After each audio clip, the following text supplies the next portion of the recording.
जो तो जजमान सिंह दक्षिणा कहा था। अच्छा, दक्षिणा कहे पर जजमान दो चक्कर सोचत तो भैया कभी कभी कोई मतलब विनोद भी करते हैं कि महाराज दक्षिणा नहीं भुलाना। दक्षिणा का मंत्र है हिरण्यगर्भा समुद्रग्रे भूतस्य जातः पुत्रीक्रियासि शादार्थिं दात्तिमां कस्मै देवाय हरिका विधेवा। ये दक्षिणा का मंत्र है। हम लोग क्यों ना बोले? तो सभी मंत्र बोला हमने, तो इसको क्यों ना बोले? श्यावर रामचंद्र क्यों ना बोले? तो कहीं सब कुछ चढ़ाओ, चढ़ा दें, कहीं कुछ आपन चढ़ाओ, दक्षिणा चढ़ाएं, निकाल के बढ़िया 100 का नोट। कहीं ना पंडित जी खुश हो जाए। ठीक, पंडित जी कहीं हका नहीं कहना भैया, अब पछताने के ना के चढ़ाएं दादा रूसा कुछ कहना, कहें कुछ अपना चढ़ाओ। कहीं महाराज चढ़ा तो ध्यान कहेगा कोई रुपया हो। तो पंडित जी से जजमान कहे मन तक क्या कहो, हाँ? तो कहीं नहीं कुछ अपना चढ़ाओ। कहीं महाराज आपन का बेका तू ही बताओ। कहीं आपन मन चढ़ा दे।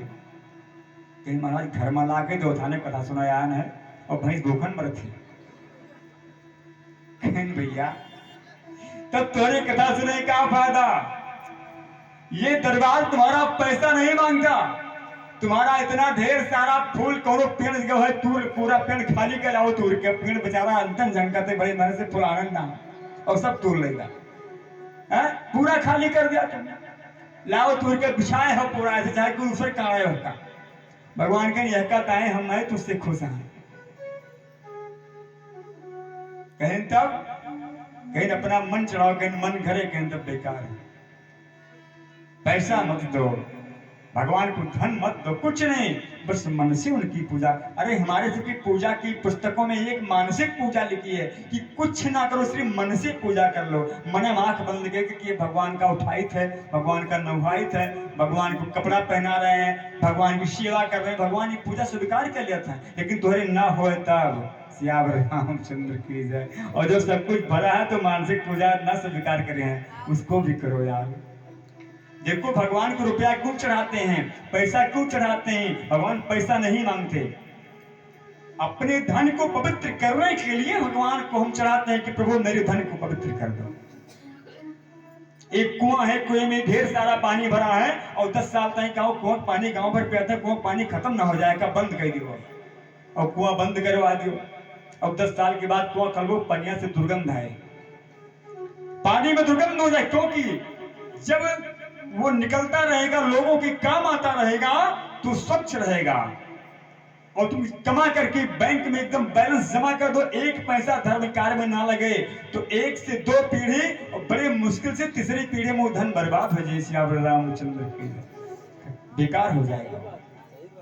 इसलिए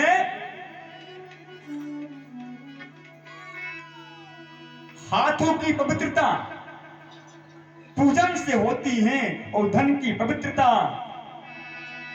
दान से होती है और मन की पवित्रता भजन से होती है। बोल सच्चिदानंद भगवान की जय। तो ये महाराज बताओ कि और किसी का श्राप था जो 7 लड़का मारा? कहीं हाँ, कहीं के इंद्र के बड़ी महतारी के श्राप था। कहीं कैसे? कहीं जब वह पिता और पति कश्यप से वरदान मांगे कि हम पुत्र चाहिए, तो कश्यप जी कहें तथास्तु, जाओ 1 साल तक इंतजार करो और व्रत भूखी रहो, रोज करे। कहीं ठीक है। अब कहीं कैसा पुत्र चाहिए? कहीं इंद्र का हराए दिए, इंद्र जैसे हारी जाए। इंद्र घबराने महतारी को, तो कहीं तो तू हारी जाओ तब का हो। इंद्र कहीं का करी मौसी, कहीं जाओ जाओ कौन मेरे वह लड़का खंडित कर दियो, तो कहा जिए न दो गर्भ है माँ का माँ डालो। इनके महतारी इंद्र देवता कहें अदिति माता।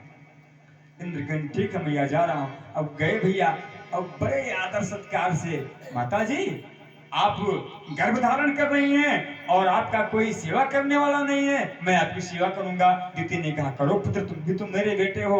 अब पैर दबाते हैं, जल भर के लाते हैं, बना के भोजन खिलाते हैं, सब कुछ करते हैं। अब दीति तो खुश है कि भले इंद्र मेरा पुत्र नहीं है, मेरी बहन का पुत्र, मगर मेरी सेवा तो कर रहा है। और जब बालक वो तैयार होने लगा, 9 महीना बीत गया, तैयार हो गया, तब इंद्र ने मौका पाया। एक दिन जब दिति सो गई तो अपना सूक्ष्म रूप लेकर इंद्र ने वज्र लेकर के गर्भ में प्रवेश किया और उस सुंदर बालक को काट करके 7 टुकड़ा कर दिया।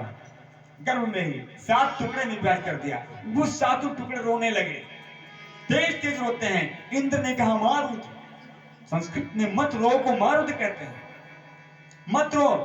लेकिन वो फिर रोना नहीं बंद किए, फिर 7 को 7 टुकड़ा किया, 49 टुकड़ा कर दिया इंद्र ने। अब दिति को बहुत पीड़ा हुई कि ये क्या हुआ। देखा इंद्र नहीं है, समझ गए इंद्र की चाल है, हमारे गर्भ को उसने नष्ट कर दिया। लेकिन इंद्र अपने मन से नहीं आएगा, ये अदिति की ही चाल है। इसलिए अदिति को श्राप दिया कि जा, तूने मेरी बहन होकर मेरे पुत्र को मारना चाहा अपने पुत्र के द्वारा, मैं तुझे श्राप देती हूँ कि तेरे 7 के 7 पुत्र मारे जाएंगे। और सच्चिदानंद भगवान की जय हो। वही 7 देवकी के बेटा बने। ये क्या किया करके कंस मारे। अब एक प्रश्न और छोटा सा, जब दिति रोने लगी तब कश्यप ऋषि बोले देवी घबराओ मत, ये जो 49 टुकड़े इंद्र ने तुम्हारे पुत्र के कर दिए हैं, ऐसे बहुत बलवान होंगे, लेकिन फर्क इतना है कि ये इंद्र के मित्र बनेंगे, देवता होंगे। वही 49 मरुत है। जब लंका जली तो 49 पवन चले, सियावर रामचंद्र की जय। चले मरुत 49, हरि प्रेरित तहिया शर चले मरुत 49, 88 करी गर्जा कपि बढ़ लागे आकाश। 49 मरुत का चक्र। अच्छा, तो आइए, जब हनुमान जी ने कालनेमी नामक दानों का वध किया तो वो कालनेमी, उसकी मुक्ति नहीं हुई। इधर भगवान राम की राज्य काल में एक नगर था जिसका नाम था मथुरा। क्या नाम था? मथुरा नाम था। और उससे पहले उसका मधुबन नाम था। वो जंगल था, ध्यान दें, वो वन था बहुत विशाल, नाम था मधुबन, जिसमें ध्रुव जी ने तपस्या करी थी और भगवान श्री हरि को प्राप्त किया था। सतयुग बीत गया, त्रेता आया तो कुछ सप्ताहभ्रंश हुआ, मधुबन से मथुरा हो गया, वहां नगर बस गया। और नगर का राजा कौन है? रावण का भांजा, जिसका नाम लवनासुर है। वो मथुरा का राजा है, मधुपुरी का राजा है। उसको मारा किसने? शत्रुघ्न जी ने मारा उसे। अपने जिंदगी में शत्रुघ्न जी ने 1.5 लोगों को मारा है। किसको? 1.5 लोगों को। लवनासुर को पूरा मार दिया और उसकी पहले मंथरा को लगे घसीटन धर धर छोटे, मंथरा को आधा मारा, अधमरी कर दिया, तो 1.5 लोगों को मारा।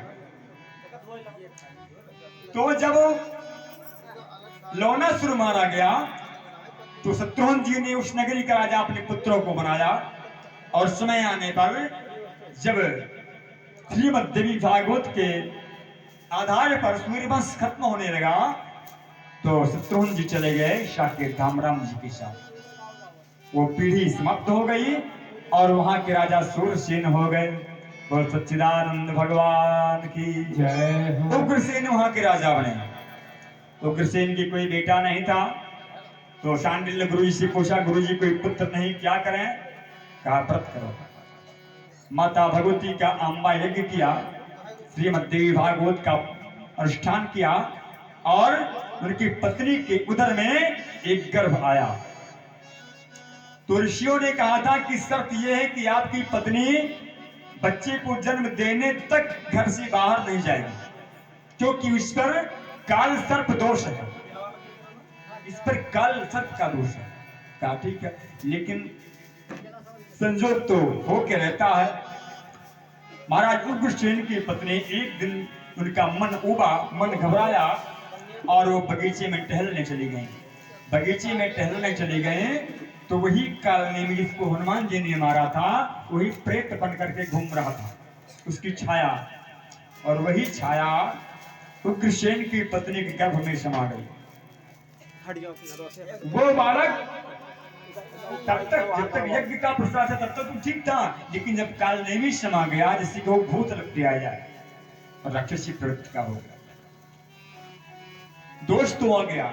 जब बालक पैदा हुआ तो जिन ब्राह्मणों ने कहा था कि आपकी पत्नी के उदर में जो गर्भ है उस पर काल सर्प दोष हो सकता है, ऋषियों ने कहा ये बालक तो राक्षस हो जाएगा, महाराज किसी आप मरवा दीजिए। तो उग्रसेन ने कहा बड़ी मेहनत से पुत्र पाया है, हम इसे मार नहीं सकते हैं। हे ब्राह्मणों, मांग लो हीरा पन्ना मोतियों के दानों को, मांग लो हीरा पन्ना मोतियों के दानों को, मगर भूले से ना मारो मेरी संतानों को, मगर भूले से ना मारो मेरी संतानों को, मगर भूले से ना मारो मेरी संतानों को। इतना दिन के बाद मैंने बेटा पाया है, आप मारने को कहते हो। हे महाराज, हीरा मोती से आपका भंडार भर दूं, लेकिन कुछ ऐसा करो कि मेरा बेटा शुभदायक हो जाए, इसे मारो मत। मांग लो हीरा पन्ना मोतियों के दानों को, मांग लो हीरा पन्ना मोतियों के दानों को, मगर भूले से ना मारो मेरी संतानों को, मगर भूले से ना मारो मेरी संतानों को, मगर भूले से ना मारो मेरी संतानों को। गुरुओं ने कहा ऐसा नहीं महाराज, ये बालक कलंक है, तुम्हारे वंश को नष्ट कर देगा। तो उग्रसेन ने कहा तो क्या कहें, कहा ना जी उसे मारो, तो कहा को फेंक दो, क्यों पाल ले, कहें ठीक है। उठा करके उस बालक को यमुना में फेंक दिया गया। यमुना नदी में वो बालक बहता हुआ जा रहा था। नदी के इस पार महाराज सूर्यसेन का राज्य था। सूर्यसेन जी यमुना में स्नान करने गए थे और बालक को पा गए। पहले 1 साल के पहले एक बेटा और हुआ था, उसका नाम वसुदेव था, और दूसरा लड़का फिर पाएगी, कहें चलो 2 हो गए,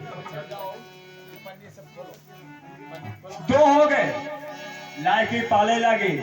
11 साल तक उस बच्चे को पाला सूर्यसेन जी ने। वसुदेव और वो बालक साथ में खेलते रहे।